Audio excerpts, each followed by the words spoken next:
लुण खाए हांडी चिंता खाए गंडी। आजिकाल युवपीढ़ी ठारू आरंभ करी वयस्क पर्यंत समस्ते एई चिंता बा डिप्रेशन रो कबल रे।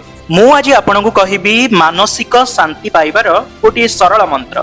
परिवार परिजनक मेले परिवेश प्रकृति कोले परिश्रम कौशले प्राणायाम बले प्रार्थनार सुफले मानसिक अवसादर मुक्ति मिले एवं शांति मिले।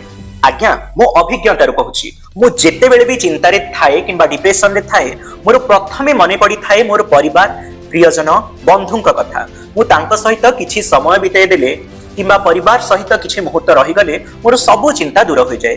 द्वितीय रे मने पड़ी थाए प्रकृति एवं परिवेश कथा। आपण केबे ना केबे समय बाहर करी प्रकृति कूल रे हजंतु परिवेश सहित भिजंतु देखिए आपणकर सबु चिंता परिवेश आपे आपे टाणी नब। तृतीय रे मने पड़े परिश्रम। आपण जे कोनोसी क्षेत्र रे भी काम करूछंती आपण आपणक काम रे मन दियंतु।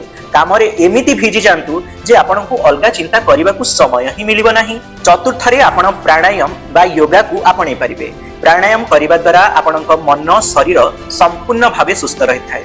एई चारिटी प सहित परमेश्वरन को प्रार्थना करी पंचम प को ऐड करंतु एवं परम शांति प्राप्ति करंतु। जय जगन्नाथ।